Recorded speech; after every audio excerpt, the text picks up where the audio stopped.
के एकीकरण में auto von Bismarck, Hitler, William प्रथम या मोत्सनी। तो जर्मनी के एकीकरण में मुख्य भूमिका थी ऑटो वन बिस्मार्क की। अगला क्वेश्चन है, सविनय अवज्ञा आंदोलन कब चलाया गया था? तो सविनय अवज्ञा आंदोलन चलाया गया था 1930 ईस्वी में। इसके बाद नेक्स्ट क्वेश्चन आपका है कि असहयोग आंदोलन का मुख्य कारण क्या था? रॉलेट एक्ट, खिलाफत आंदोलन, प्रथम विश्व युद्ध या द्वितीय विश्व युद्ध? तो खिलाफत आंदोलन था। अगला क्वेश्चन आपका है कि चौरी चौरा कांड किस वर्ष घटित हुआ था? तो याद रखिएगा 1922 ईस्वी में चौरी चौरा कांड घटित हुआ था। अगला क्वेश्चन, महामंदी का प्रारंभ किस वर्ष हुआ? 1919 में, 29 में, 1924 या 1934? तो याद रखिएगा 1924 ईस्वी में महामंदी का प्रारंभ हुआ था। ठीक है। इसके बाद अगला क्वेश्चन आपका है कि भारत की पहली नदी घाटी परियोजना किस नदी पर बनाई गई? दामोदर है, कोसी है, नर्मदा है या चिनाब है? तो याद रखिएगा ये पहला आंसर हो जाएगा का। ठीक है, यानी दामोदर नदी। इसके बाद आपका दूसरा क्वेश्चन है कि जलमंडल का कितना % भाग समुद्री जल के रूप में उपलब्ध है? तो याद रखिएगा 97.5% जल। अगला क्वेश्चन है, निम्नलिखित में से कौन सी रबी की फसल है? चावल, मोटे अनाज, चना या फिर कपास? तो याद रखिएगा चना। अगला है कि कर्तन दहन कृषि निम्नलिखित में से किस राज्य में है? ये आपका उत्तर प्रदेश है, उत्तराखंड है, राजस्थान या मिजोरम? तो मिजोरम हो जाएगा। अगला क्वेश्चन, झारखंड में स्थित कोडरमा अग्रणी उत्पादक है? तो याद रखिएगा अभ्रक हो जाएगा। इसके बाद अगला क्वेश्चन आपका है कि निम्नलिखित में से कौन सा उद्योग चूना पत्थर को कच्चे माल के रूप में प्रयुक्त करता है? तो याद रखिएगा सीमेंट हो जाएगा। अगला क्वेश्चन, निम्नलिखित में से कौन सा एक आधारभूत उद्योग हो जाएगा? तो इस क्वेश्चन का आंसर आपका दूसरा हो जाएगा लौह और इस्पात। इसके बाद नेक्स्ट क्वेश्चन आपका होगा, नेक्स्ट क्वेश्चन आपको दिया गया है कि संयुक्त राष्ट्र संघ का मुख्यालय कहाँ स्थित है? तो याद रखिएगा संयुक्त राष्ट्र संघ का जो मुख्यालय है वो न्यूयॉर्क में स्थित है। अगला क्वेश्चन, प्रथम विश्व युद्ध का प्रारंभ कब हुआ था? तो प्रथम विश्व युद्ध 1914 ईस्वी में प्रारंभ हुआ था। अगला क्वेश्चन है कि औद्योगिक क्रांति कब और किस देश में प्रारंभ हुई? तो ये हुई थी इंग्लैंड में। ठीक है। अगला क्वेश्चन आपका हो जाएगा, अगला क्वेश्चन, गुलामगिरी का लेखक कौन था? B.R. अम्बेडकर, कैलाश शिवानी, ज्योतिबा फूले या रामस्वामी? तो हो जाएगा ज्योतिबा फूले। अगला है, कपास की खेती के लिए सबसे महत्वपूर्ण या उपयुक्त मिट्टी कौन सी है? तो कपास की खेती के लिए काली मिट्टी हो जाएगी। नेक्स्ट क्वेश्चन, निम्नलिखित में से कहाँ सीढ़ीदार खेती होती है? तो सीढ़ीदार खेती की बात कर ले तो ये हो जाएगा उत्तराखंड। अगला क्वेश्चन कि पंजाब में भूमि निम्नीकरण का मुख्य कारण? गहन खेती, अधिक सिंचाई, वनोन्मूलन या अति पशुचारण? तो हो जाएगा अधिक सिंचाई। अगला क्वेश्चन कि सुंदरबन राष्ट्रीय पार्क किस राज्य में स्थित है? असम, पश्चिम बंगाल, उड़ीसा या मध्य प्रदेश? तो सुंदरबन राष्ट्रीय पार्क जो है वो पश्चिम बंगाल में स्थित है।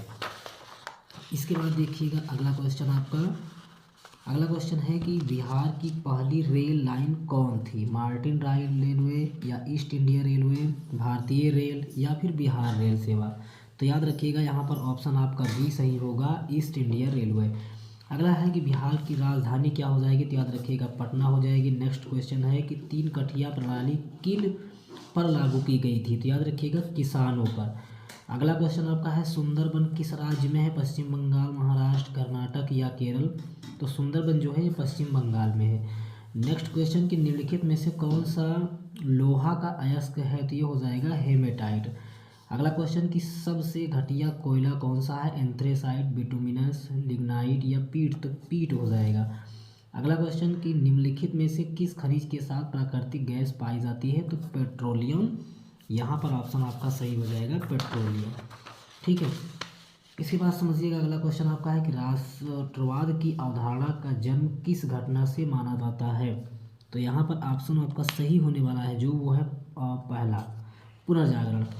अगला है कि मोरनिक कौन था? मेटरनिक कौन था? तो मेटरनिक जो था ये ऑस्ट्रिया का एक चांसलर था। अगला क्वेश्चन है कि महात्मा गांधी को चंपारण आने का निमंत्रण किसने दिया था? तो इनको निमंत्रण मिला था राजकुमार शुक्ल। अगला है कि लखनऊ समझौता किस वर्ष हुआ? 1916 में, 18 में, 22 में या 30 में? तो 1916 में। अगला है, भारत का डाक विभाग कितने जनों में विभाजित है? तो भारत का डाक विभाग 8 जनों में विभाजित है। 2011 की जनगणना के अनुसार बिहार की साक्षरता दर ये हो जाएगी 61.8%। फिर नेक्स्ट क्वेश्चन आपका कि भारत में राष्ट्रीय स्तर में पंचायती राज की स्थापना कब हुई थी? तो ये हुई थी, आपका ऑप्शन बी सही है, 1969 में। अगला है कौन सा कदम लोकतांत्रिक सुधार का है? पंचायती राज। नेक्स्ट क्वेश्चन कि आधुनिक युग में प्रत्यक्ष लोकतंत्र कहाँ है? ब्रिटेन, फ्रांस, भारत या स्विट्जरलैंड? तो स्विट्जरलैंड हो जाएगा। अगला है वर्तमान में भारत में कितने केंद्र शासित प्रदेश हैं? तो 8 केंद्र शासित प्रदेश हैं, अच्छी तरह जानते हैं आप। अगला है गठबंधन सरकार की पकड़ प्रशासन पर क्या है? ढीली है। अगला है कि भारत में सर्वोच्च न्यायालय के मुख्य न्यायाधीश की नियुक्ति कौन करता है? तो इनकी नियुक्ति करता है राष्ट्रपति। अगला क्वेश्चन कि जर्मनी का एकीकरण कब हुआ था? जर्मनी का एकीकरण कब हुआ था? 1890 में, 48 में, 71 में या 70 में? तो इस क्वेश्चन का आंसर आप कमेंट बॉक्स में कमेंट करके बताएंगे। और अगला क्वेश्चन है कि बिहार की किस नदी की उत्पत्ति अमरकंटक से हुई है? तो याद रखिएगा यहाँ पर सोन नदी हो जाएगा ऑप्शन, यानी सी जो है आपका बिल्कुल सही हो जाएगा। इसके बाद नेक्स्ट क्वेश्चन, हीगेल किस देश का दार्शनिक था? तो हीगेल था जर्मनी का। और अगला है कि गांधी जी ने किस गोलमेज सम्मेलन में भाग लिया था? तो गांधी जी ने द्वितीय गोलमेज सम्मेलन में भाग लिया था। अगला है क्यूनाइन का उपयोग कहाँ होता है? तो क्यूनाइन का उपयोग मलेरिया में होता है। निम्नलिखित में से पुरानी जलोढ़ मिट्टी कौन है? खादर, बांगर, लैटेराइट या इनमें से कोई नहीं? बांगर हो जाएगा ऑप्शन सही। अगला है कि नवीनगर तापीय विद्युत संयंत्र कहाँ स्थित है? तो याद रखिएगा औरंगाबाद। अगला है डॉक्टर राजेंद्र प्रसाद का जन्म स्थान बिहार। भारत में पहला देसी जूट मिल किस शहर में स्थापित हुआ? कलकत्ता हो जाएगा। भूमंडलीकरण की शुरुआत किस दशक में हुई थी? तो याद रखिएगा 1990 के दशक को। तो ये कुछ इंपॉर्टेंट ऑब्जेक्टिव क्वेश्चन थे जो मैंने आपको बताया। इंपॉर्टेंट ऑब्जेक्टिव क्वेश्चन की बात समझते हैं कि कौन कौन से हमको लिखित क्वेश्चन पढ़ने हैं जो बोर्ड एग्जाम में 100% हर बार आते हैं और 100% इस बार भी आएंगे। तो यूपी बोर्ड एग्जाम 2024 के लिए सारे क्वेश्चन आज के बहुत ज़्यादा इंपॉर्टेंट होने वाले हैं, क्योंकि आज वही क्वेश्चन करने वाले हम लोग जो हर बार बोर्ड एग्जाम में पूछे जाते हैं। तो अगर अभी तक आपने वीडियो को लाइक नहीं किया, सबसे पहले आप वीडियो को लाइक करेंगे, चैनल को सब्सक्राइब करेंगे, फिर हम पढ़ते हैं आगे। अगला क्वेश्चन, तो यहाँ से आपके लिखित क्वेश्चन शुरू होंगे, जहाँ पहला है 1848 की उदारवादियों की क्रांति में किन विचारों को आगे बढ़ाया गया? दूसरा क्वेश्चन कि नेपोलियन द्वारा किए गए सुधारों का वर्णन कीजिए। ठीक है, ये क्वेश्चन हो गया। अगला क्वेश्चन आपको पढ़ना है कि जर्मनी का एकीकरण कब और कैसे हुआ? देखिए 2020 और 22 में क्वेश्चन पूछा गया है कि जर्मनी का एकीकरण कब और कैसे हुआ। अगला कि ऑटो वन बिस्मार्क कौन था, वो क्यों प्रसिद्ध है? 2021 में क्वेश्चन बोर्ड एग्जाम में आया है। अगला है वियना संधि क्या थी, इसके प्रमुख उद्देश्यों और व्यवस्थाओं का वर्णन कीजिए। 2020 में क्वेश्चन पूछा गया है। अगला है कि इटली के एकीकरण पर प्रकाश डालिए। 2020 और 22 में प्रश्न पूछा गया है। अगला है निम्नलिखित में पर टिप्पणी लिखिए। ज्यूप्से मुस्तिनी, काउंट कैमिला द काबूर, यूनानी स्वतंत्रता युग, कैम्फ्रंट संसद और राष्ट्रवादी संघर्षों में महिलाओं की भूमिका। अगला क्वेश्चन है राष्ट्रवादी संघर्षों में महिलाओं की क्या भूमिका है, ये बताना है। और नेक्स्ट क्वेश्चन है सविनय अवज्ञा आंदोलन, very very most important question है। सविनय अवज्ञा आंदोलन के प्रति लोगों और उपनिवेशक सरकार ने किस प्रकार प्रतिक्रिया की? अगला है कि जलियांवाला बाग हत्याकांड पर एक संक्षिप्त टिप्पणी लिखना है। नेक्स्ट क्वेश्चन नमक सत्याग्रह क्यों प्रारंभ किया गया और इस संक्षिप्त विवरण दीजिए। और अगला क्वेश्चन है कि भारत में राष्ट्रवाद की भावना पनपने में किन किन कारकों का योगदान रहा है। ठीक है, उसके बाद आपको और कौन से क्वेश्चन पढ़ने हैं? तो इसके बाद आपको पढ़ना है कि 1992 के संविधान संशोधन के पहले और बाद के स्थानीय शासन के दो महत्वपूर्ण अंतरों को समझाइए। 2020 में, 21 में और 22 में प्रश्न पूछा गया है। अगला कि भारत में संघीय व्यवस्था की प्रमुख विशेषताओं का वर्णन कीजिए। 2020 और 21 में पूछा गया है। अगला क्वेश्चन भारत की विधायिकाओं में महिलाओं के प्रतिनिधित्व की स्थिति क्या है? 2020 और 22 में पूछा गया है। अगला है सांप्रदायिकता लोकतंत्र के लिए घातक है, दो कारण बताइए। 2020 में प्रश्न पूछा गया है। नेपाल को लोकतंत्र के लिए दूसरा आंदोलन क्या था? 2020 में पूछा गया है। लोकतंत्र किस तरह उत्तरदायी या जिम्मेदार और वैध सरकार का गठन करता है? 2021, 20 और 23 में पूछा गया है। उसके बाद में क्वेश्चन नंबर 2005 NRGA 2005 के उद्देश्यों की व्याख्या करनी है। अगला क्वेश्चन, भारत में विकास प्रक्रिया में जो आपका GDP है वो तृतीय क्षेत्र की हिस्सेदारी में वृद्धि हुई है, क्या आप इस कथन से सहमत हैं कि नहीं। अगला है, संगठित और असंगठित क्षेत्रकों की बेरोजगारी की परिस्थितियों की तुलना कीजिए। 2020, 21 और 22 में ये प्रश्न भी पूछा गया है।